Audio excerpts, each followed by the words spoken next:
দর্শক আমন্ত্রণ সংবাদ বিশ্লেষণে।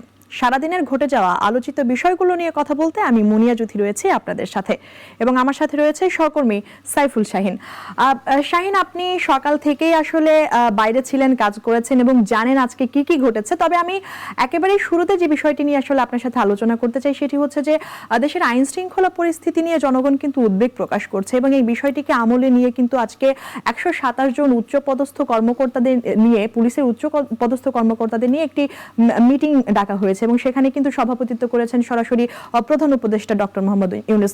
শাহিন, আপনি কি কি জেনেছেন, যে সর্বশেষ আসলে কি কি কথা হয়েছে বা কি কি নির্দেশনা এসেছে? ধন্যবাদ জ্যোতি। বিষয়টি যদি আমি আরো আগে থেকে বলি, আইন শৃঙ্খলা পরিস্থিতি তো বেশ কিছুদিন যাবতই এটি নিয়ে আলোচনার কেন্দ্রবিন্দু। সংবাদ মাধ্যমগুলো, বিশেষ করে সামাজিক যোগাযোগ মাধ্যম, সব জায়গাতে কিন্তু মানুষ কথা বলছে আইন শৃঙ্খলা যে অবনতি, এটি নিয়ে কথা বলছে। বিশেষ করে সরকারের যারা রয়েছেন তারাও কিন্তু অনেকটা উৎকণ্ঠার মধ্যে রয়েছেন। তারাও বলছেন যে আসলে খুব বেশি আইন শৃঙ্খলা পরিস্থিতি ভালো নেই বাংলাদেশে। অনেকগুলো ঘটনা ঘটেছে গত কয়েক মাসে। আপনি যদি খেয়াল করেন যে নির্যাতন, ধর্ষণ, চুরি, ছিনতাই, হত্যা, সব কিছু মিলে নানামুখী ঘটনা ঘটেছে, এবং সব কিছু মিলিয়ে মানুষ যে একটা আতঙ্কের মধ্যে রয়েছে সেটি কিন্তু প্রমাণ করে যে আইন শৃঙ্খলা পরিস্থিতি কোথায়। এবং গতকালকেই কিন্তু এটি ঘোষণা দেওয়া হয়েছিল যে আজকে প্রধান উপদেষ্টা বসবেন উচ্চপদস্থ পুলিশ কর্মকর্তাদের সাথে। কেন বসবেন, হঠাৎ করে কেন বসবেন? এটা যে শুধু আইন শৃঙ্খলা পরিস্থিতির কারণে বসছেন তা কিন্তু নয়। এখানে আরও কিছু বিষয় রয়েছে আপনাকে যেটি আমি বলতে চাই। সেটি হচ্ছে যে আপনি নিশ্চয় জানেন যে এই জুলাই আন্দোলন পরবর্তী যখন নতুন সরকার গঠন হলো, বেশ কয়েকটি কমিশন কিন্তু গঠন হয়েছে। সংস্কার কমিশন, নির্বাচন কমিশন, সংস্কার কমিশন, স্থানীয় সরকার সংস্কার কমিশন, এরকম অনেকগুলো কমিশন, কিন্তু সংবিধান সংস্কার কমিশন। সেখানে কিন্তু একটা পুলিশ সংস্কার কমিশনও রয়েছে। পুলিশ সংস্কার কমিশন ইতিমধ্যে তাদের যে প্রস্তাবনা, সেই প্রস্তাবনা তারা দিয়েছে, সরকারের কাছে জমা দিয়েছে। এবং এই পুলিশ সংস্কার কমিশন কি প্রস্তাবনা দিবে বা কি কি হতে পারে সংস্কার পুলিশের, এই বিষয়গুলো নিয়ে কিন্তু পুলিশের মধ্য থেকে কিছু প্রস্তাবনা ছিল। যেমন আপনি যদি বলেন যে কি প্রস্তাবনা ছিল, মোটা দাগে বলতে গেলে যে তারা একটি স্বাধীন কমিশন চায়। যে পুলিশ তো আসলে সবসময়ই, এর আগে যখন আমরা এই ফ্যাসিবাদী সরকারের কথাই যদি বলি, গত 16 বছরে পুলিশকে ব্যবহার করা হয়েছে রাজনৈতিক ঢাল হিসাবে। পুলিশকে তারা ব্যবহার করে বিভিন্ন ধরনের রাজনৈতিক কর্মকাণ্ড করেছে। তারা মানুষের কথা বলা রোধ করেছে, ভিন্ন মতকে তারা রোধ করেছে, রাজনৈতিক দলগুলোকে মাঠে নামতে দেয়নি। এই যে গুম করা হয়েছে, খুন করা হয়েছে, পথে ঘাটে কথা বলতে দেওয়া হয়নি, মিছিল মিটিং করতে দেওয়া হয়নি, এটা তো পুলিশকে ব্যবহার করে করা হয়েছে। তো এতে করে হয়েছে কি, পুলিশের একটা পরিচয় হয়ে গেছে এরকম যে তারা আসলে একটা রাজনৈতিকের দলের হয়ে কাজ করে, বা একটা রাজনৈতিক দলের ঢাল, তারা এরকম একটা পরিচয় হয়ে গেছে।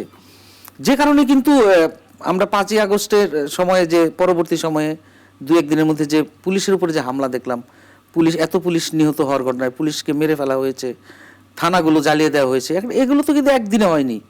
এই ক্ষোভগুলো মানুষের মধ্যে দীর্ঘদিন ধরে থাকতে থাকতে থাকতে থাকতে পুলিশের প্রতি মানুষের একটা ঘৃণা তৈরি হয়ে গিয়েছিল। কারণ সন্তানের সামনে তার পিতাকে পুলিশ পিটিয়েছে নির্মমভাবে, বিনা কারণে, বিচার পায়নি মানুষ। পুলিশের কাছে গিয়ে থানায় কোনো বিচার পায়নি, কারণ তারা হচ্ছে যে সরকারকে সার্ভ করেছে, সাধারণ জনগণকে সার্ভ করেনি। যে কারণে কিন্তু পুলিশের প্রতি মানুষের এই অবস্থাটা তৈরি হয়েছিল। তো সেটির কারণে যখন কমিশন যখন প্রস্তাবনাটা দিল, সেইখানে যখন পুলিশ কর্মকর্তারা বা এই যে যারা পুলিশের যারা আছে বর্তমানে, তাদের যে দাবিগুলো ছিল, তারা বুঝতে পেরেছে বা কোনোভাবে জানতে পেরেছে যে তাদের দাবি দাওয়াগুলো ওইভাবে আসেনি। তো এটি জানার পরে ভেতরে ভেতরে তাদের মধ্যে একটা ক্ষোভ তৈরি হয়। এটি আবার সরকার পক্ষ থেকে বেশ নজরদারি করা হয়েছিল যে পুলিশের ভিতরে একটা ক্ষোভ তৈরি হয়েছে। তো এমনিতেই পুলিশের অবস্থা যে অবস্থায় রয়েছে, এখনও তারা আগের অবস্থায় ফিরে আসতে পারেনি একটি ভালো জায়গায়। থানাগুলোতে কার্যক্রম শুরু হয়েছে কিছুদিন হলো, 3-4 মাস, প্রায় 1-2 মাস তো থানাতে কোনো কার্যক্রমই ছিল না। রাস্তাঘাটেও পুলিশের উপরে এখনও মানুষ বিভিন্ন কারণে চড়াও হয়। তো পুলিশের যে অবস্থান, এই অবস্থায় যদি তারা আবার ক্ষোভের একটা প্রকাশ ঘটে, তাহলে তো আসলে দেশের অবস্থা খুবই খারাপ হয়ে যাবে। যেটি বিবেচনায় আমার ধারণা যে আজকে তাদেরকে ডাকা হয়েছিল। এবং আজকে কিন্তু আপনি দেখবেন যে প্রধান উপদেষ্টা কিন্তু বেশ মানে খুব তার বিচক্ষণ একটা বক্তব্য তিনি দিয়েছেন। একদম সরাসরি যে পুলিশকে কোনো কিছু নির্দেশ দেয়া বা তাদেরকে কোনো ধরনের আশ্বাস দেয়া কোনো কিছুই কিন্তু না, তবে তিনি বিচক্ষণতার সাথে পুলিশকে যেটি বলেছেন এটি আসলে খুবই সুন্দর কথা বলেছেন এবং এই কথাগুলো তার মতো মানুষের কাছ থেকে আশাই করা যায়। জি শাহীন, আমরা পরবর্তী কথাটিও শুনবো, কিন্তু তার আগে একটু দেখে আসতে চাই যে আসলে প্রধান উপদেষ্টা কি বলেছেন। করতে চাক না কেন, যে ভঙ্গিতেই করতে চাক না কেন, শেষ পর্যন্ত পুলিশের হাত দিয়ে করতে হয়। তারা করে দেবে না, তারা এনভায়রনমেন্টটা সৃষ্টি করে। ওই এনভায়রনমেন্ট না থাকলে তাহলে কোনো কাজ আর হয় না। কারণ পুলিশের কথা প্রসঙ্গে বারে বারে আমরা বলছি দুটো শব্দ, আইন ও শৃঙ্খলা। এটাই হলো পুলিশ। কাজে ওই পুলিশের হাতে এটাকে এক্সিকিউট করা, এটাকে এই পরিবেশ সৃষ্টি করা, আইনের পরিবেশ সৃষ্টি করা। আইন যদি না থাকলো তাহলে সরকারও কি, গণতন্ত্র কি, অধিকার কি, মানুষ নাগরিকদের কি, কিছুই থাকে না। কাজে এটাই ছিল মূল জিনিস, যে আমরা পুলিশকে অবহেলা করে কিংবা পাশ কাটিয়ে গিয়ে দেশ করতে পারব। জি শাহীন, যেমনটি বলছিলেন। আচ্ছা, এই যে প্রধান উপদেষ্টা যেটি বললেন সেটি নিশ্চয়ই আপনি শুনেছেন, দেশবাসীও ইতিমধ্যে শুনেছে। আসলে পুলিশকে তার আগের জায়গায় ফিরে যাওয়া বা সেই আস্থা মানুষের প্রতি ফিরিয়ে আনার জন্য পুলিশকেই কাজ করতে হবে। পুলিশ আগে যেটি করেছে সেটি হয়তো কোনো কারণে, সব পুলিশ যে করেছে তা কিন্তু নয়। অতি উৎসাহী কিছু পুলিশ রয়েছে বা একদম রাজনৈতিক ট্যাগ লাগানো, মানে সে আপনি শুনে অবাক হবেন। আমার ব্যক্তিগত, আমি তো দীর্ঘদিন ক্রাইম রিপোর্টিং করেছি, কাজ করেছি। তো আমার থানা পুলিশের সাথে অনেক কাজ করতে হয়েছে, যোগাযোগ করতে হয়েছে, বিভিন্ন ঘটনায় তাদের সাথে সম্মুখীন হতে হয়েছে। কোনো একটি ঘটনায় একদিন রাতের বেলায় একটি ঘটনায় আমি সেখানে ছিলাম। তো সেই ঘটনায় একজন একদম ইয়াং পুলিশ অফিসার নতুন যোগদান করেছে তেজগাঁ থানাতেই।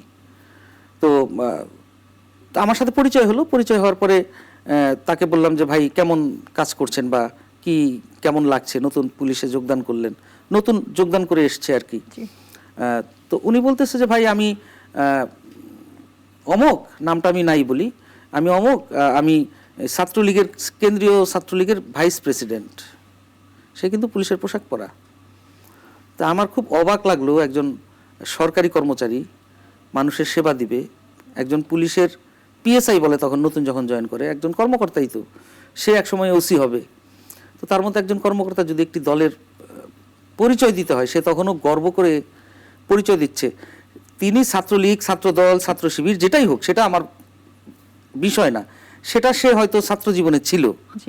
যখন সে একজন জনগণের কাজ করতে এসেছে, সরকারের কর্মচারী, তখন কিন্তু তার এই পরিচয়টা, আমি তাকে বললাম যে ভাই আপনার কি এই পরিচয়টা খুব মানে দিতে স্বাচ্ছন্দ্য বোধ করছেন? আপনি তো একজন পুলিশ কর্মকর্তা, এই পরিচয়টি তো আপনি স্বাচ্ছন্দ্য বোধ করার কথা।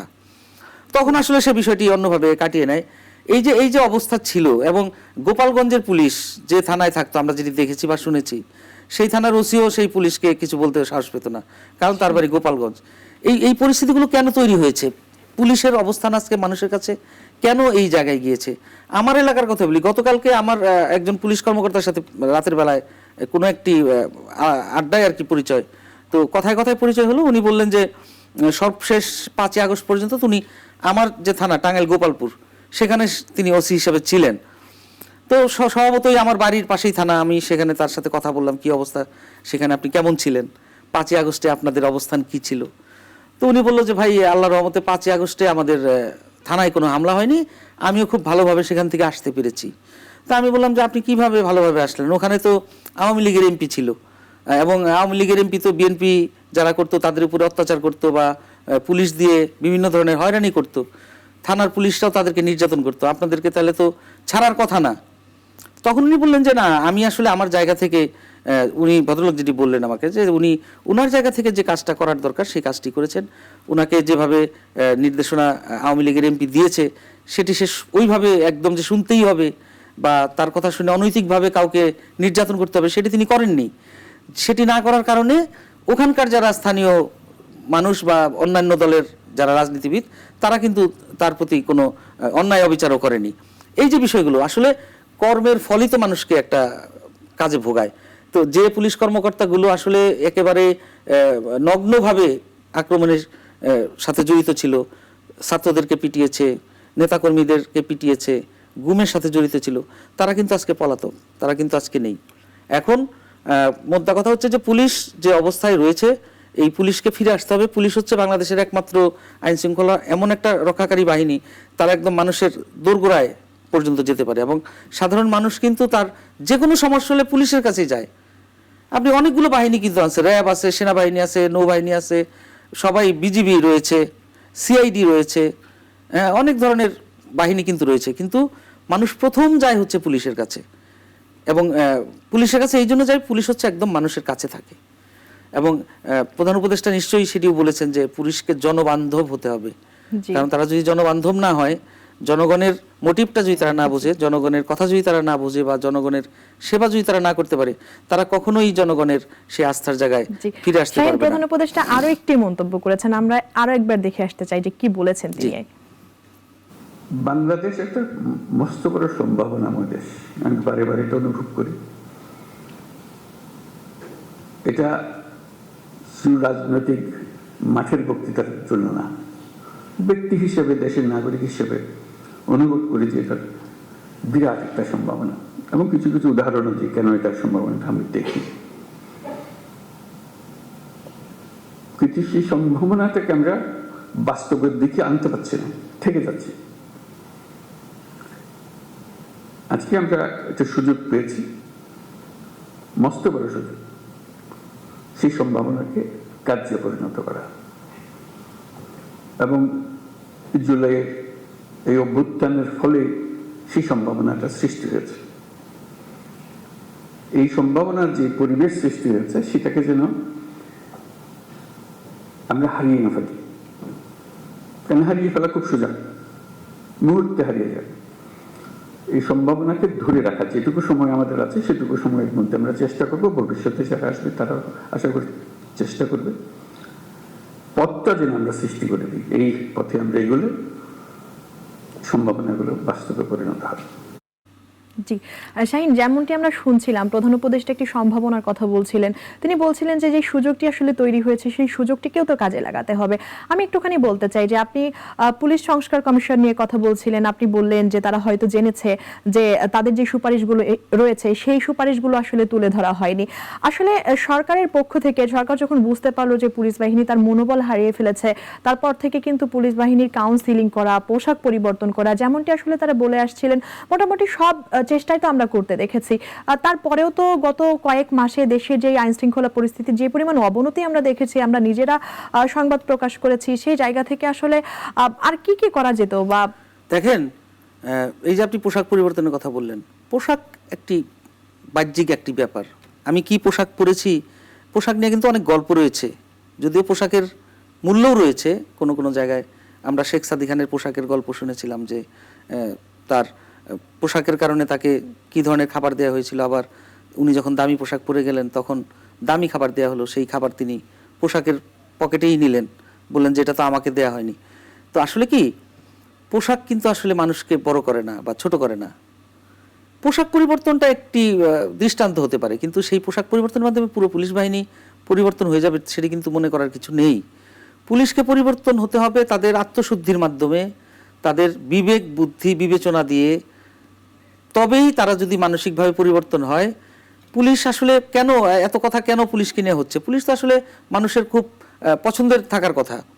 একজন পুলিশ যখন, আমরা তো অনেক ভালো পুলিশও দেখেছি যে একজন ট্রাফিক একজন বয়স্ক মানুষকে রাস্তা পার করে দিচ্ছে, এটি একটি ভালো নজির, তাহলে নিশ্চয়ই তার ভিতরে সেই মানবিকতা রয়েছে। আবার এটিও দেখেছি একজন দরিদ্র ভ্যানওয়ালার কাছ থেকে একজন ট্রাফিক 20 টাকা ঘুষ নিচ্ছে। তো দুটোই চিত্রই আমরা দেখছি। তো এই জন্য হচ্ছে কি, পুলিশকে যে জায়গায় আসতে হবে, মানুষের আস্থার জায়গায় আসতে হলে তাদেরকে সেই কাজগুলো করতে হবে, তাদেরকে মন পরিবর্তন করতে হবে, তাদের বিবেককে পরিবর্তন করতে হবে, সেই জায়গাতে নিতে হবে। শুধু পোশাক পরিবর্তন করে এই পুলিশ বাহিনী পরিবর্তন সম্ভব নয়। সো আমি মনে করি যে কাউন্সিলিং বলতে কি আসলে পুলিশ বাহিনীর সুযোগ সুবিধাও বাড়াতে হবে। আমরা কিন্তু দেখেছি যে পুলিশরা আসলে যে অমানবিক জীবনযাপন করে, এটি নিয়ে আমরা অনেক রিপোর্ট করেছি যে পুলিশ লাইনগুলোতে যে পুলিশরা থাকে, তাদের যে থাকার জায়গা, তাদের যে খাবার, তাদের যে চিকিৎসা ব্যবস্থা, এই যে রাস্তায় যে ট্রাফিকরা কাজ করে, তাদের যে মানে মানে যে ধরনের কষ্ট তারা করে এই রোদের মধ্যে, সবকিছু মিলিয়ে তারাও কিন্তু যে খুব ভালো সুযোগ সুবিধা পায় তাও কিন্তু না।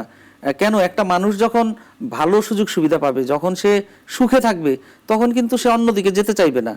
তো পুলিশ যে অপরাধগুলোর সাথে জড়িত হয়, পুলিশ জড়িত হয় কারণ হচ্ছে যে সে নিশ্চয়ই তার চাওয়া মতো বা তার সঠিক যে সুবিধা পাওয়া দরকার সেটি সে পাচ্ছে না, না পাওয়ার কারণে হয়তো আর কিছু কিছু সব যে একরকম থাকবে তাও না। আপনি যেমনটি বলছিলেন যে পুলিশ যে মানবেতর জীবনযাপন করছে, এই চিত্র তো দীর্ঘদিনের। দেখুন, আমিও তো কাজ করতে গিয়ে দেখেছি যারা নারী পুলিশ সদস্য রয়েছে তাদের জন্য কিন্তু পর্যাপ্ত টয়লেটের ব্যবস্থা নেই। তারা কিন্তু সেই ঠিকই ট্রাফিকের যখন কাজ করছে তখন কিন্তু কোনো দোকান বা মসজিদে তাদের যেতে হচ্ছে, বা তাদের যে থাকার জায়গাটা, যে আবাসনের যে জায়গাটা রয়েছে সেই জায়গায় কিন্তু পর্যাপ্ত সুযোগ সুবিধা নেই। একটা রুমের মধ্যে দেখছি যে কয়েকজন গাদাগাদি করে 8 থেকে 10 জন তারা অবস্থান করছেন। ইভেন যে খাবারের কথাও যদি বলি, সেটাও কিন্তু আসলে তাদের জন্য স্বাস্থ্যকর নয়। তাহলে এই যে পুলিশ সংস্কার কমিশন বলেন বা পুলিশ বাহিনীর মনোবল বৃদ্ধি করার জন্য এত কিছু করা হচ্ছে, তাহলে এই ক্ষুদ্র ক্ষুদ্র বিষয়গুলোর উপর কেন নজরদারি করা হচ্ছে? সেটাই তো এখন প্রশ্ন। সেই বিষয়গুলোই আমি বলছি যে আপনি যখন আমার কাছ থেকে ভালো কিছু আশা করবেন আউটপুট, তো আমাকে তো সেই ভালো ইনপুটটা দিতে হবে, নইলে তো আমি সেটা করতে চাইবো না। আপনি যখন একটা মানুষ যখন চাকরি করে, তার প্রতি মাসে প্রয়োজন ধরেন যে 20,000 টাকা তার সংসার চালাতে, আপনি তাকে 10,000 টাকা দিচ্ছেন, তখন সে কোনো না কোনোভাবে চিন্তা করবে যে বাকি 10,000 টাকা আমি কিভাবে ম্যানেজ করব, কারণ তার তো বাঁচতে হবে, তার তো চলতে হবে। তো এইটি একটি বিষয়, আর্থিক একটি বিষয় রয়েছে। তাছাড়া পুলিশের বিরুদ্ধে তো অভিযোগ আসলে দীর্ঘদিনের।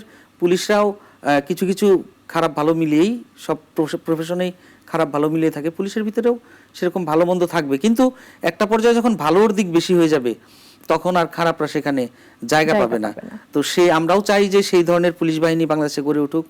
পুলিশ আর মানুষ জনবান্ধব হোক, পুলিশ জনবান্ধব হোক, মানুষের সাথে পুলিশের বন্ধুত্ব হোক। শাইন, আরেকটু জানতে চাইবো, সেটি হচ্ছে যে একটি নির্দিষ্ট সময়ে তো আসলে নির্বাচনকে কেন্দ্র করে অন্তর্বর্তী সরকার এগিয়ে যাচ্ছে, যেই আসলে পদক্ষেপগুলো নেওয়া হচ্ছে পুলিশ বাহিনীর কার্যক্রম পরিচালনা করার জন্য, আগামী যে নির্দিষ্ট সময় আসলে নির্বাচনকে কেন্দ্র করে এগিয়ে যাওয়া হচ্ছে, তার মধ্যে আসলে কতটুকু সফল হওয়া সম্ভব বা কতটুকু কার্যকর হতে পারে এই পদক্ষেপগুলো?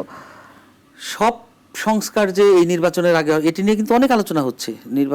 রাজনৈতিক দলগুলো কথা বলছে, বর্তমান যে সরকার তারা বলছে সংস্কারের কথা, রাজনৈতিক দলগুলো বলছে যে সংস্কার হোক, নির্বাচন আগে দিতে হবে। কারণ হচ্ছে যে তাদের কথা, এবং এটা স্বাভাবিক কথা যে সংস্কার একটা চলমান প্রক্রিয়া। সংস্কার যে সব সংস্কার করে, এটার তো কোনো শেষ নাই, সংস্কার কোনো শেষ নাই। যারা নির্বাচন আসবে, নির্বাচিত সরকার আসবে, তারাও সংস্কার করবে। কিন্তু কিছু কিছু জায়গায় নির্বাচনের জন্য আসলে যেগুলো সংস্কার করা প্রয়োজন, পুলিশ বাহিনী তো তার মধ্যে অন্যতম।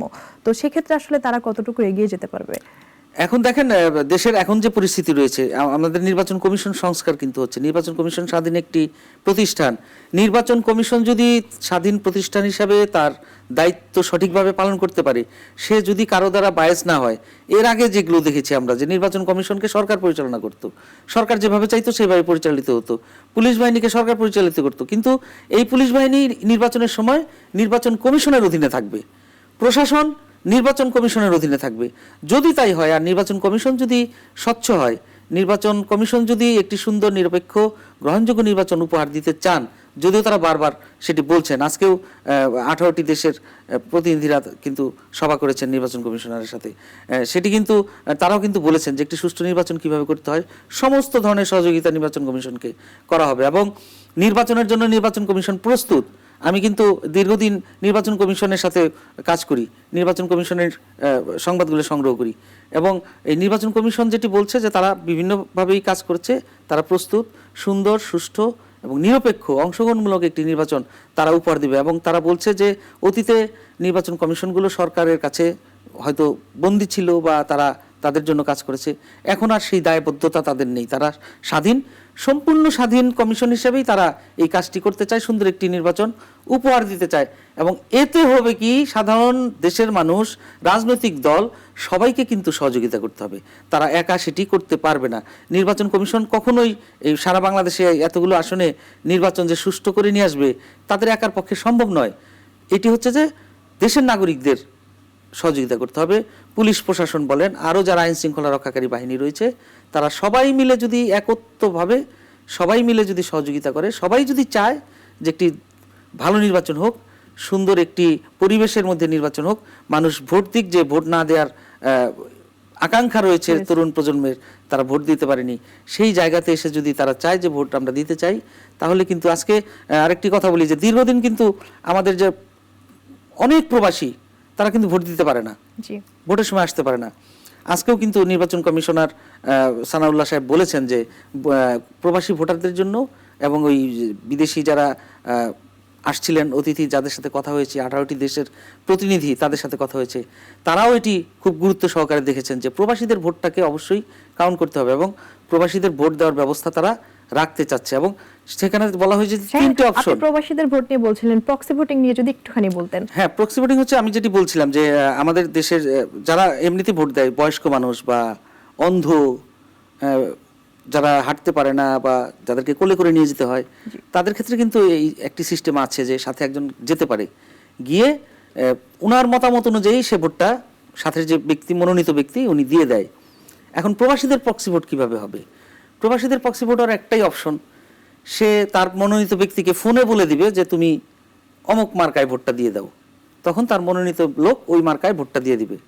এখন ধরেন যে আপনি একজনের মনোনীত লোক, ইংল্যান্ড থেকে আপনাকে ফোন দিল, কারণ কিছু কিছু দেশ রয়েছে আবার যেখানে আমরা এটি প্রশ্ন করেছিলাম যে যেখানে ভোটিং সিস্টেম নাই, তার মানে সেই দেশে তারা ভোট দিতে পারবে কিনা সেখান থেকে। তো তখন যেটি আমরা উত্তরে পেলাম যে সেখানে তো আসলে লাইন ধরে ভোট দিতে হবে না, ফোনে বলে দিলেই যার যার ঘর থেকে বা বাসা থেকে টাইমলি বলে দিবে। এরকম ধরেন আপনাকে বলে দিল যে তুমি এই হারিকেন মার্কায় একটি ভোট দাও, এখন আপনি সেই তার কথা অনুযায়ী ভোটটা দিলেন কিনা, কারণ এটি তো দেখার কেউ নেই, কারণ ভোট আপনি কোথায় দিচ্ছেন এটি তো দেখার কারো সাধ্য নেই। তার কথা মতো দিলেন, আপনি হ্যারিকেন মার্কায় দিলেন না তালা মার্কায় দিলেন, এটি কিন্তু আপনিই জানেন। তো এই জায়গাটিতে হয় কি, একটি মানে একটি থেকে যায়, সন্দেহ থেকে যায়। তো যদিও এটি নিয়ে কথা হচ্ছে, নির্বাচন কমিশন বলছে যে আগামী 8 তারিখে 8ই এপ্রিল এটি নিয়ে তারা বসবে, এটি নিয়ে কথা বলবে। তারা চিন্তা করছে যে সবচেয়ে সহজ হয় প্রক্সি ভোটিং।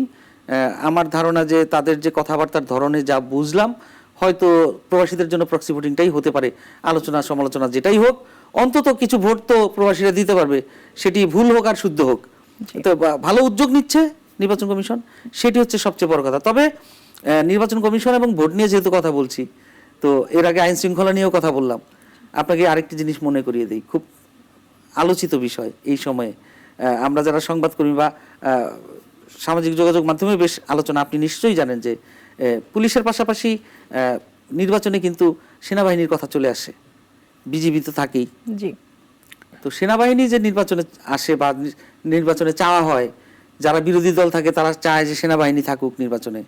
আবার এমনও দেখা গেছে সেনাবাহিনীকে ব্যবহার করে নির্বাচন করা হয়েছে, বিজিবিকে ব্যবহার করে নির্বাচন করা হয়েছে, এই ধরনের অভিযোগও রয়েছে। তো এটি নিয়ে যে সাবেক সেনাপ্রধান ইকবাল করিম ভুইয়ার একটি ফেসবুক স্ট্যাটাস নিয়ে কিন্তু খুব আলোচনা চলছে। আপনি নিশ্চয়ই জানেন, কি জানেন আপনি বলেন। জি শাহিন, আপনাকে ধন্যবাদ। আপনি আসলে যেমনটি বলছিলেন যে গত 3রা মার্চ থেকেই কিন্তু এই বিষয়টি নিয়ে বেশ আলোচনা চলছে। সামাজিক যোগাযোগ মাধ্যমে কিন্তু যে নামটি আপনি বলেছেন যে ইকবাল করিম ভুইয়া, তিনি কিন্তু পোস্ট করেছেন এবং একরকম সিরিজ ওয়াইজ পোস্ট তিনি করেছেন, যে বিভিন্ন বিষয় নিয়ে কিন্তু তিনি তার মতো করে তার বক্তব্যগুলো কিন্তু তুলে ধরেছিলেন। তিনি আসলে মোটা দাগে যে 2টি বিষয় আসলে বলেছেন, সেটি তার মধ্যে অন্যতম সেটি হচ্ছে যে 2014 সালের যে নির্বাচনটি হয় একটি রাজনৈতিক দলীয় সরকারের অধীনে, সেই নির্বাচন হবার পরে বিএনপি, আওয়ামী লীগ এবং জামাতের মধ্যে একটি বোঝাপড়া হয় এবং তার ঠিক 6 মাস পরে আরেকটি নির্বাচন হবার কথা থাকে। এরকম বোঝাপড়াটি হয়েছিল এবং আরেকটি নির্বাচন যে হবার কথা ছিল, সেই প্রতিশ্রুতিটি কিন্তু আওয়ামী লীগ ভঙ্গ করে। এবং তারই প্রেক্ষাপটে গত 3 মাস আগে বিএনপির মির্জা ফখরুল ইসলাম আলমগীর, তিনি কিন্তু আসলে মন্তব্য করেছেন বর্তমান সেনাপ্রধানকে নিয়ে, যে ওয়াকারুজ্জামান আসলে যেই ভূমিকায় রয়েছেন বা যেই ভূমিকাতে ভূমিকাটি তিনি আসলে পালন করছেন, সেই একই কাজ কিন্তু আইকেডি করতে পারতো, বা এরকম একটি প্রশ্নবিদ্ধ সেই জায়গা থেকে তিনি আসলে মনে করেছেন যে নিজের অবস্থানটি একটু পরিষ্কার করা দরকার, কেন তিনি করেননি বা তার হাতে বিকল্প কি অপশন ছিল, বা তিনি আসলে কার প্রতি অনুগত।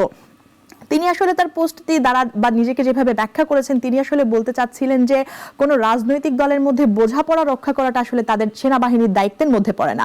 সুতরাং এই সেনাবাহিনী কিন্তু সবসময় আসলে অনুগত সংবিধানের প্রতি। তিনি বলছিলেন যে অনেকেই কিন্তু আসলে মনে করেন যে সংবিধান শুধুমাত্র একটি কাগজের স্তূপ, বা সেটাকে আসলে সেরকমভাবে মূল্যায়ন করা হয় না, কিন্তু আমি সবসময় সংবিধানের প্রতি অনুগত। সুতরাং কোনো রাজনৈতিক দলকে নয়, আওয়ামী লীগ, বিএনপি বা শেখ হাসিনা বা খালেদা জিয়া, যদিও তিনি নাম মেনশন করেননি, কিন্তু রাজনৈতিক দলগুলোর কথা কিন্তু তিনি বড় বড় অক্ষরে কিন্তু বলেছেন যে তাদের প্রতি আসলে অনুগত থাকার জন্য আমি দায়িত্বটি পালন করছি না। এবং একই সাথে তিনি কিন্তু 111-এর একটি প্রসঙ্গ টেনে এনে তখনকার সেনাপ্রধান মইনুল আহমেদকে নিয়ে যে মন্তব্যটি করেছেন যে যখনই কোনো দল আসলে দলের পরাজয় হয়, তারা সবসময় চেষ্টা করেন তাদের যে ব্যর্থতার দায়টি, সেই ব্যর্থতার দায় কিন্তু সেনাবাহিনীর ওপর চাপাতে। কিন্তু তিনি বারংবারই বলতে চেয়েছেন যে সেই দায় বা রাজনৈতিক নির্বাচন, রাজনৈতিক দলগুলো রাজনীতির সাথে বা রাজনৈতিক দলগুলোর সাথে সংশ্লিষ্ট যে বিষয়গুলো রয়েছে সেগুলোর সমন্বয় সাধন করা কিন্তু কোনো রকম ভাবেই সেনাবাহিনীর কাজ না। শাহিন, আমি তো তার পোস্ট নিয়ে বলছিলাম, কিন্তু এই যে বর্তমানে সেনাবাহিনী কিন্তু জুলাই বিপ্লবের সময় থেকে দারুণ একটি ভূমিকা ছিল, বেশ প্রশংসিত হয়েছে। সেই জায়গা থেকে বিভিন্ন জাতিসংঘের যে মানবাধিকার রক্ষা যিনি দায়িত্বে রয়েছেন ভলকার তুর্ক, তিনিও একটি মন্তব্য করেছেন, সেটি নিয়েও কিন্তু নানা রকম ক্রিয়া প্রতিক্রিয়া আমরা বিভিন্ন মহলে দেখেছি। সেটি নিয়ে কথা বলেছে, আপনি যদি একটু বলতেন। না, সেটি তো একটি আরো, আমি অন্য আরো বিষয়ে আগে আপনি যে বিষয়গুলো সেনাবাহিনী সম্বন্ধে বলছিলেন, সেনাবাহিনী কিন্তু আজ নতুন নয়। সেনাবাহিনী সবসময় দেশের ক্রান্তি লগ্নে তারা একটি অবস্থান নিয়েছে, দেশকে ভালোবেসে সবসময়ই। শুধু যে আইন শৃঙ্খলা রক্ষায় তারা কাজ করে তা কিন্তু নয়। আপনি দেখেন বিভিন্ন প্রাকৃতিক দুর্যোগে সেনাবাহিনীর, শুধু সেনাবাহিনী না, সেনাবাহিনী, বিমান বাহিনী, নৌবাহিনী, তারা যে তাদের কাজগুলো করে প্রাকৃতিক দুর্যোগগুলোতে, সেটি কিন্তু প্রশংসনীয়।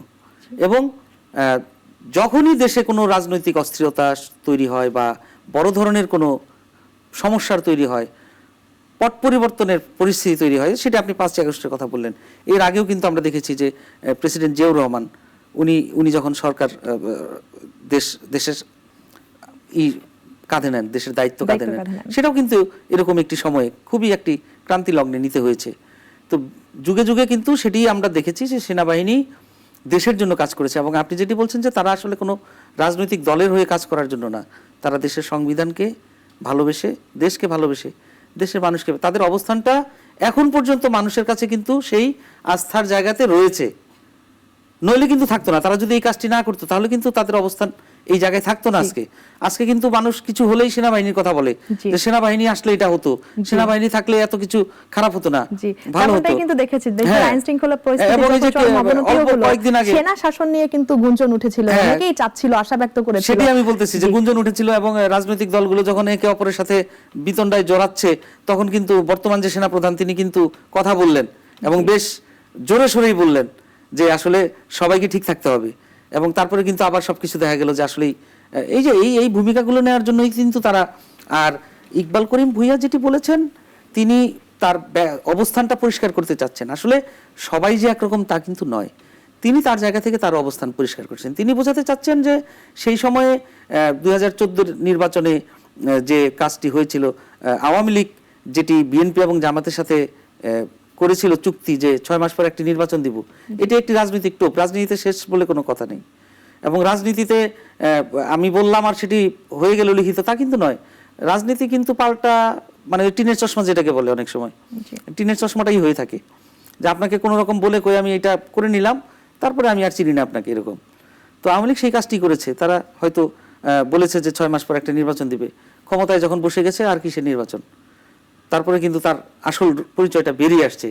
কিন্তু ইকবাল করিম ভূঁইয়া যেটি বললেন যে 14 সালের নির্বাচনে রাজনৈতিকভাবে তিনি আসলে কোনো প্রভাব বিস্তার করেননি তার সেনাবাহিনী নির্বাচনে, সেটি হতেই পারে। তিনি যেহেতু দাবি করছেন, আর তিনি যে রাজনৈতিকভাবে প্রভাব বিস্তার করেছেন, আওয়ামী লীগের হয়ে কাজ করেছেন, সেটির প্রমাণও তো এখন পর্যন্ত কেউ ওইভাবে দিতে পারেনি।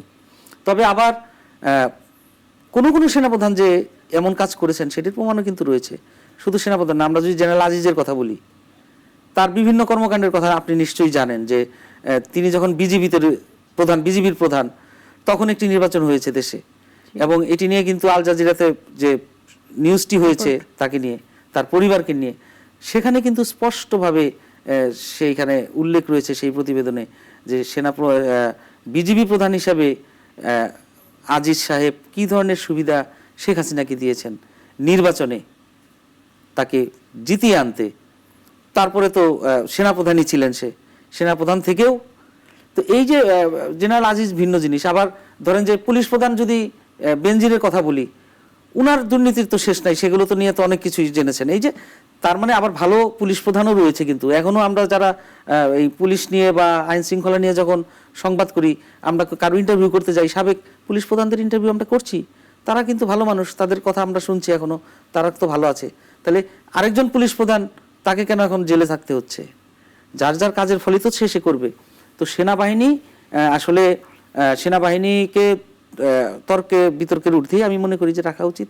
সেনাবাহিনীর মধ্যে যারা খারাপ হবে বা খারাপ কাজ করেছে, এর আগে অনেক ঘটনা ঘটেছে, সেই আপনার স্বাধীনতার পর থেকেই কিন্তু বিভিন্ন ধরনের ঘটনা ঘটেছে, যে বঙ্গবন্ধু হত্যাকাণ্ড ধরেন, জিয়াউর রহমানকেও তো মেরে ফেলা হয়েছে, এরপরে জেনারেল এরশাদ এসেছেন, সেও স্বৈরাচার খ্যাতি পেয়েছেন।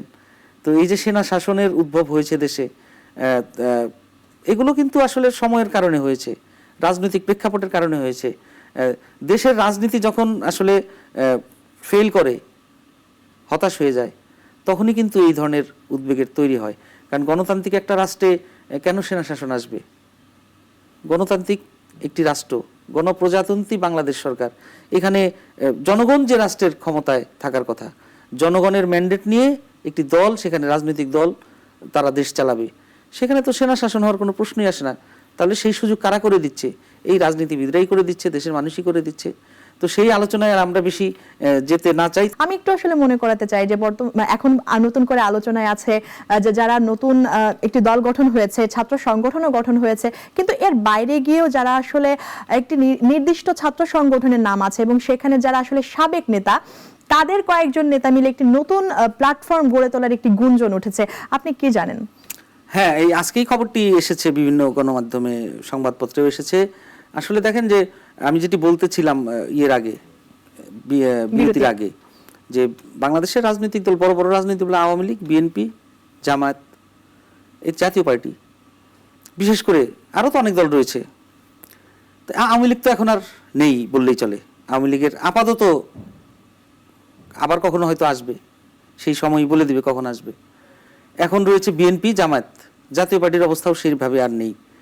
তো এই পরিস্থিতিতে কিন্তু নতুন সবচেয়ে যে আলোচিত ঘটনা, এনসিপি, জাতীয় নাগরিক পার্টি, তো এরা করলো বৈষম্য বিরোধী ছাত্র আন্দোলন, যারা বলছে যে জুলাই আন্দোলনকে তারা লিডিং পজিশনে ছিল, যদিও সারা দেশের মানুষ ছিল তাদের সাথে, অন্যান্য দলরাও ছিল। তো তারা সেই নিতেই পারে, যেহেতু তারা একদম অগ্রভাগে ছিল আন্দোলনের, সেই হিসেবে ক্রেডিটটি তারা নিতে পারে। তো তাদের এই দলটি নতুন যখন হয়, এটি নিয়ে অনেক মানুষের একটা চাওয়া ছিল যে কি আসতেছে, কিভাবে হবে দলটি। দীর্ঘদিন ধরেই কিন্তু এই আলোচনা হচ্ছিল, এবং এই দল হওয়ার আগে কিন্তু নাগরিক কমিটি হয় একটি, বৈষম্য বিরোধী ছাত্র আন্দোলনের পাশাপাশি একটি নাগরিক কমিটি হয়, এবং ওই কমিটিতে খুব ভালো দায়িত্বেই ছিলেন দুজন, যারা সাবেক ছাত্র শিবিরের ঢাকা বিশ্ববিদ্যালয়ের সভাপতি, বিশ্ববিদ্যালয় শাখার, একজন জুনায়েদ আর একজন রিফাত। তো এই দুইজন যেহেতু ওখানে নাগরিক কমিটিতে একটি ভালো অবস্থানে ছিলেন, এবং তাদেরকেও কিন্তু এই জাতীয় নাগরিক পার্টি, এনসিপিতেও কিন্তু ভালো অবস্থানে থাকার কথা ছিল, এটা আমরা শুনেছিলাম যে তারা উল্লেখযোগ্য কোনো পোস্টে, পদবিতে থাকবেন। কিন্তু পরবর্তীতে দেখা গেল যে তাদের এই পদবিতে থাকা না থাকা নিয়ে ওদের ভেতরেই একটা কথা হলো, যে এবং মতানৈক্যের সৃষ্টি হলো, এবং শেষ পর্যন্ত তারা আর সেই পদে থাকলেন না। সম্প্রতি তারা ঘোষণা দিয়েছেন যে তারা একটি নতুন রাজনৈতিক দল করবেন। এখন নতুন রাজনৈতিক দল তো বাংলাদেশে অনেক হয়েছে, বিএনপি থেকে বেরোয় রাজনৈতিক দল হয়েছে, আওয়ামী লীগ থেকে বেরোয় রাজনৈতিক দল হয়েছে, অনেকেই রাজনৈতিক দল করেছে। যারাই কখনো এই দলগুলোতে সুবিধা পায়নি, তাদের অবস্থান দুর্বল হয়ে গেছে, তখন তারা সেখান থেকে বের হয়ে কিন্তু আরেকটি দল করেছে। কিন্তু কোনো দলই কিন্তু আজ পর্যন্ত বাংলাদেশে যে বড় ধরনের কোনো প্রভাব বা বড় অবস্থানে এই দলগুলোর পাশাপাশি অবস্থানে যে টক্কর দেওয়ার মতো অবস্থা কিন্তু আসতে পারেনি। তো এখন যেহেতু নতুনদের জয়গান চলছে, নতুনরা একটি দল করলো, আর ওরাও যেহেতু দল করতে চাইছে, মূলত ওরা বলছে যে এটি একটি প্রেসার পার্টি, মানে ওইভাবে যে রাজনৈতিক দল তারা কিন্তু ওইভাবে বলছে না, প্রেসার পার্টি। এখন বলুন প্রেসার পার্টি কি? প্রেসার পার্টি মানে তারা সবসময় রাজনৈতিক দল বা দেশের বিভিন্ন ইস্যুতে প্রেসারে রাখার চেষ্টা করবে, মানে প্রেসার ক্রিয়েট করবে। তাদের প্রথম টার্গেট হচ্ছে আওয়ামী লীগ এবং শেখ হাসিনা যাতে দেশে না ফিরতে পারে, আওয়ামী লীগ যেন রাজনীতিতে ফিরতে না পারে, সেই প্রেসারে রাখা, এরকম একটা প্রেসার। বা যদি তাদের কোনো যেমন সামনে ইলেকশন আসতেছে, ইলেকশন নিয়ে যদি তাদের কোনো মানে আমি কথা বলছি, যেহেতু প্রেসার পার্টি, প্রেসারের তো অভাব নেই, তারা দেখা গেল জামাত বিএনপির কোনো কর্মকাণ্ড নিয়ে প্রেসার দেওয়া শুরু করে দিল। যেমন এরা কি প্রেসার দিবে এটা এখনো আমরা জানি না। তো তারা আসতে চাচ্ছে, আসুক, ওয়েলকাম। বাংলাদেশে নতুন নতুন দল হবে, মানুষ যে সারা জীবন একইভাবে চলবে তা কিন্তু নয়। তারা যদি তাদের দলে আরো নতুন নতুন নিতে চায়, যেমন আমরা শুনলাম যে একবার শুনছি যে জাতীয় নাগরিক পার্টি দিয়ে, এমনও শোনা যাচ্ছে, সামাজিক যোগাযোগ মাধ্যমে তো কথার কোনো শেষ নাই, এগুলো তো আসলে যাচাই বাছাই করতে হয়, গণমাধ্যম কর্মী হিসেবে আমরা যাচাই বাছাই করতে চাই, আবার সবকিছু আবার না শোনার ভানও করে থাকি, আবার শুনিও। যেমন শুনলাম যে ভিপি নূর, সে বলছে যে এই নতুন যে পার্টির ছেলেরা এরা সবই তার একসময় তারই ছিল, মানে তার অধীনেই কাজ করেছে বা রাজনীতি করেছে, তাদেরকে সে অভিনন্দন জানাচ্ছে। আবার এরা বলছে যে ভিপি নূর নাকি তাদের দলে আসতে চায়, তার দল বাদ দিয়ে। তো এখানে তো বিভিন্ন কথা হবে। তো এই যে নতুন ছাত্র শিবিরের 2 নেতার যে ঘোষণা, এটাকেও আমরা সাধুবাদ জানাই। তারা যে প্রেসার পার্টি করছে, প্রেসারের মাধ্যমে যদি বাংলাদেশে ভালো কিছু হয়, যে সমস্ত অনৈতিক কাজ হয় বাংলাদেশে, যে সমস্ত অন্যায় অবিচার হয়, সেগুলোকে প্রেসার দেওয়ার তো মতো লোক লাগবে। সব রাজনৈতিক দলই তো নিজেদের সুবিধা খোঁজে, সবাই ক্ষমতায় যাওয়ার জন্য উদ্গ্রীব, সবাই চেয়ারের জন্য বসে থাকে যে আমি কবে চেয়ারে যাব। ওই যে কারণে এরকম কথা শোনা যায় যে এক দল গেছে আরেক দল আসবে। তো আমরা চাই যে এই নতুন দল এরা আসুক, প্রেসার পার্টি আসুক, প্রেসার পার্টি এসে প্রেসারে রাখুক সবাইকে, দেশের মানুষ যেন ভালো থাকে। আজকে সকাল থেকে আমরা দেখেছি যে গাজীপুর এলাকায় শ্রমিক বিক্ষোভ, একই সাথে সিভিল এভিয়েশন যে গ্রুপটি রয়েছে সেখানকার কর্মবিরতি, গতকালকে ঘটে যাওয়া কিছু ঘটনা নিয়ে আপনি সর্বশেষ আসলে কি পরিস্থিতি সম্পর্কে আসলে দেখেন, এই যে আন্দোলন, যে রাস্তা বন্ধ করে আন্দোলন, গার্মেন্টস শ্রমিকরা তো সেটি করে তাদের অধিকার আদায়ের জন্য, কিন্তু 5 আগস্টের পর থেকে কিন্তু অনেক ঘটনা ঘটলো যে মানে মানুষ বিরক্ত হয়ে গেছে এই আন্দোলনে, প্রচুর বিরক্ত, পথ ঘাট এবং মানুষ গালাগালি করে। যারাই এখন আন্দোলন করতে রাস্তায় নামে তাদেরকে কিন্তু সাধারণ মানুষ গালাগালি করে। যাই হোক, এটি কিন্তু সরকারও খুব কঠোরভাবে দেখছে এবং তারা কিন্তু বিভিন্ন ধরনের ঘোষণাও দিচ্ছে যে সব জায়গায় এরকম রাস্তা বন্ধ করে আন্দোলন করা যাবে না, যৌক্তিক কোনো বিষয় থাকতেই পারে, মানুষের চাওয়া থাকতেই পারে। তো গাজীপুরের যেটি বিষয়, এটি হচ্ছে যে প্রতি বছরই আপনি দেখবেন যে এটি ঈদকে কেন্দ্র করে, ঈদের আগে বিশেষ করে এই আন্দোলনগুলো তারা করে। এবং এটি কিন্তু যে আমাদের দেশে কিন্তু এখন গার্মেন্টস ব্যবসায় কিন্তু ব্যাপকভাবে সফল, এবং বিশ্বের মধ্যে গ্রিন ফ্যাক্টরি যেগুলো বা ভালো মানের ফ্যাক্টরি, মানসম্মত, সবই কিন্তু বাংলাদেশে রয়েছে, এবং বাংলাদেশে এই জন্য বায়াররাও খুব পছন্দ করে এখানকার কাজ।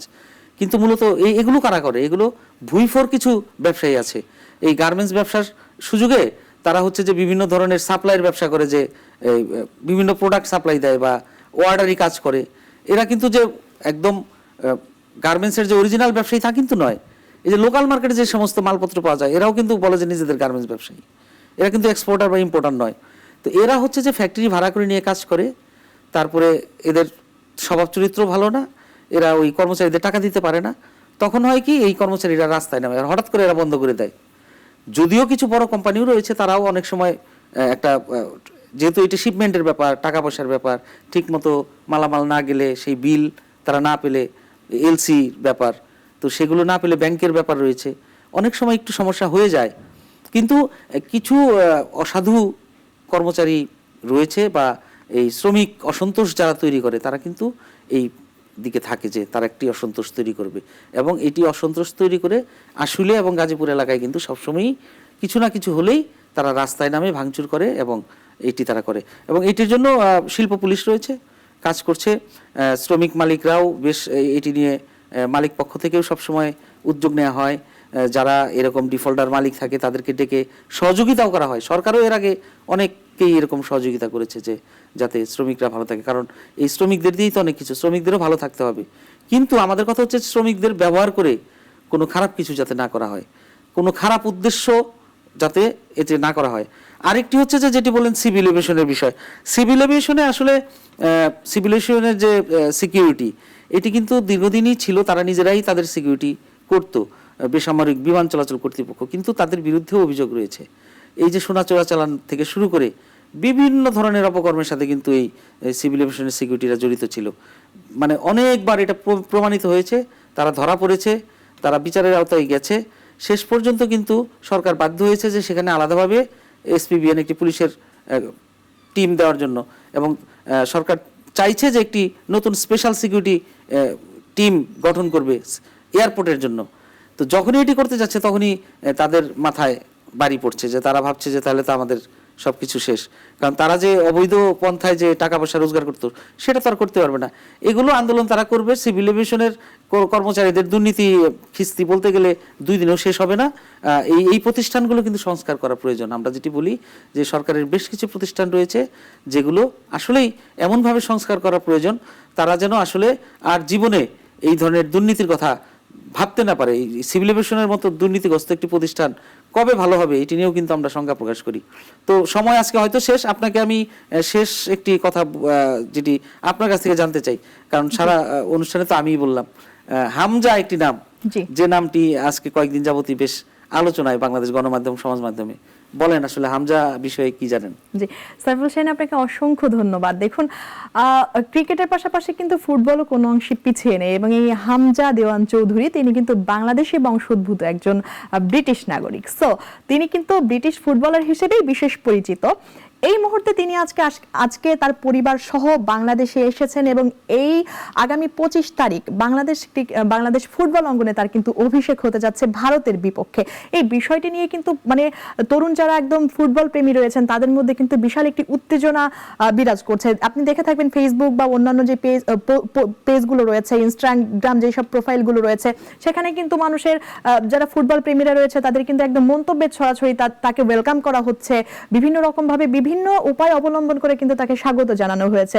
সুতরাং তার মতো একজন স্টার যে বাংলাদেশে এসেছেন এবং তার পরিবার সহ, সেই বিষয়টিকে বাংলাদেশের মানুষ কিন্তু খুব সাদরে গ্রহণ করছে, এবং উচ্ছ্বাসের জায়গা এটি যে এই আগামী 25 তারিখে কিন্তু বাংলাদেশের একজন বাংলাদেশের ফুটবল খেলোয়াড় হিসেবে কিন্তু তার অভিষেক হতে যাচ্ছে, সেটি আবার ভারতের বিপক্ষে। খুবই প্রশংসার বিষয়। হ্যাঁ, এটি ছিল আসলে আজকের উত্তেজনার জায়গা, খুবই প্রশংসার বিষয়। এবং যদি মনে করি যে আসলে ফুটবল আমাদের দেশ থেকে যেভাবে আস্তে আস্তে হারিয়ে যেতে যাচ্ছিল আর কি, কারণ এক সময় ফুটবলের যে চেতনা ছিল গ্রামে গঞ্জে মাঠে সব জায়গায়, সেই আবানি মোহামেডান আমরা ছোটবেলায় যেটি করেছি মারামারি কাটাকাটি খেলা নিয়ে, সেই ফুটবল তো আর এখন নেই, এখন শুধু ক্রিকেটের উন্মাদনা। তো এর মধ্যে যে ফুটবল নতুন করে আশা সঞ্চার করছে মানুষকে, তরুণ প্রজন্ম ফুটবলের প্রতি আরো আগ্রহ হবে। এই হামজার এই আমাদের বাংলাদেশে আসা এবং ওর খেলা আমাদের ফুটবলকে আরো নতুন জায়গায় নিয়ে যাবে, সেটি সমৃদ্ধ করবে ফুটবল অঙ্গনকে। সাইফুল শাহীন, পুরোটা সময় ধরে কিন্তু আপনি আপনার জ্ঞানগর্ভ আলোচনা করেছেন, আজকে সারাদিনে ঘটে যাওয়া বিষয়গুলোকে দারুণভাবে কিন্তু পর্যালোচনা করেছেন। সেই বিষয়টার জন্য কিন্তু আমরা আন্তরিকভাবে ধন্যবাদ জানাচ্ছি, আমাদেরকে সময় দেওয়ার জন্য, সাথে থাকার জন্য, এবং পুরো বিষয়টা এত পুঙ্খানুপুঙ্খ বিশ্লেষণ করার জন্য। একেবারেই শেষ সময় চলে এসেছি, দর্শকের কাছে নিয়ে নিব একটু বিরতি। দর্শক, আমরা চেষ্টা করেছি সারাদিনের ঘটে যাওয়া ঘটনাবলী নিয়ে আপনাদের সামনে তুলে ধরতে, পর্যালোচনা করতে। নিশ্চয়ই আগামী দিনেও এরকম কিছু সংবাদ নিয়ে আপনাদের সামনে হাজির হব। ততক্ষণ পর্যন্ত ভালো থাকুন, সুস্থ থাকুন, এবং নাগরিকের সর্বশেষ আপডেট পেতে চোখ রাখুন ওয়েবসাইট, ইউটিউব এবং ফেসবুকে।